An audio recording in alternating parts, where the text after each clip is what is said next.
महिला नागा साधु कहाँ रहती हैं और क्या खाती हैं?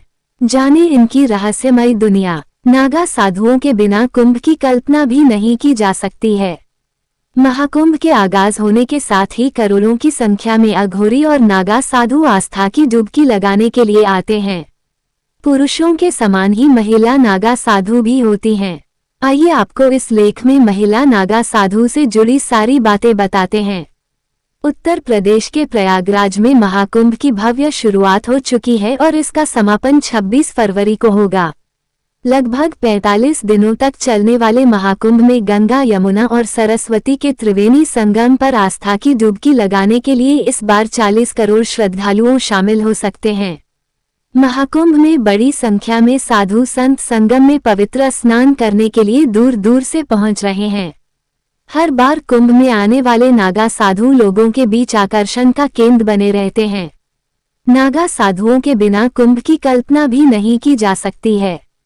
कुंभ मेले में अघोरी और नागा साधुओं की चर्चा बनी रहती है। नागा साधुओं की वेशभूषा और खानपान आम लोगों से बिल्कुल अलग होता है। पुरुषों के समान ही महिला नागा साधु भी होती हैं।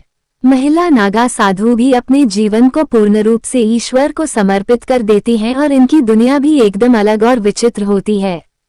महिला नागा साधु कैसे बनती हैं? महिला नागा साधु कहाँ रहती हैं? महिला नागा साधु क्या करती हैं? महिला नागा साधु क्या खाती हैं से लेकर महिला नागा साधु बनने के नियम तक आपको सारी जानकारी इस लेख में मिल जाएगी। महिला नागा साधु का जीवन। नागा साधुओं की रहस्यमयी दुनिया के बारे में ज्यादातर लोगों को पता होता है, लेकिन महिला नागा साधु का जीवन सबसे अलग होता है। महिला नागा साधु गृहस्थ जीवन से दूर हो चुकी होती हैं। इनके दिन की शुरुआत और अंत दोनों पूजा पाठ के साथ ही होती है। महिला नागा साधु का जीवन कई तरह की कठिनाइयों से भरा होता है। महिला नागा साधुओं को दुनिया से कोई मतलब नहीं होता है। महिला नागा साधु कौन बनाता है? महिला नागा साधु बनने के बाद सभी साधु साध्वियां उन्हें माता कहती हैं। माई बाड़ा में महिला नागा साधु होती हैं, जिसे अब दशनाम सन्यासिनी अखाड़ा कहा जाता है। साधु संतों में नागा एक पदवी होती है। साधुओं में वैष्णव, शैव और उदासीन संप्रदाय हैं। इन तीनों संप्रदायों के अखाड़े नागा साधु बनाते हैं। महिला नागा साधु कैसे बनती हैं? पुरुष नागा साधु नग्न रह सकते हैं, लेकिन महिला नागा साधु को नग्न रहने की इजाजत नहीं होती है। पुरुष नागा साधुओं में वस्त्रधारी और दिगंबर निर्वस्त्र दो तरह के नागा साधु होते हैं। सभी महिला नागा साधु वस्त्रधारी होती हैं।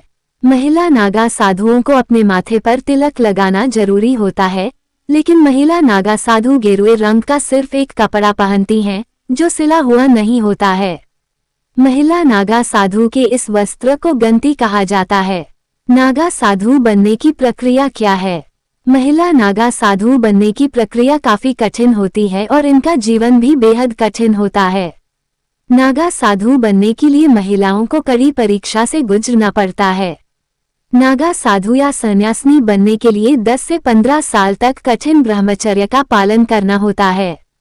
नागा साधु बनने लिए गुरु को विश्वास दिलाना पड़ता है कि वो महिला नागा साधु बनने के लिए योग्य हैं और खुद को ईश्वर के प्रति समर्पित कर चुकी हैं। इसके बाद गुरु ही नागा साधु बनने की स्वीकृति देते हैं। महिला नागा साधु बनने से पहले कराना पड़ता है मुंडन। नागा साधु बनने से पहले महिला की बीते जीवन को देखकर यह पता किया जाता है कि वह ईश्वर के प्रति समर्पित है या नहीं और वह नागा साधु बनने के बाद कठिन साधना कर सकती है या नहीं। नागा साधु बनने से पहले महिला को जीवित रहते ही अपना पिंडदान करना होता है और मुंडन भी कराना पड़ता है। महिला नागा साधु क्या करती हैं? मुंडन कराने के बाद महिला को नदी में स्नान कराया जाता है और फिर महिला नागा साधु पूरा दिन भगवान का जप करती हैं। पुरुषों की तरह ही महिला नागा साधु भी शिवजी की पूजा करती हैं। सुबह ब्रह्म मुहूर्त में उठकर शिवजी का जाप करती हैं और शाम को दत्तात्रेय भगवान की आराधना करती हैं। दोपहर में भोजन के बाद फिर वो शिवजी का जाप करती हैं। महिला नागा साधु बनने में कितना समय लगता है?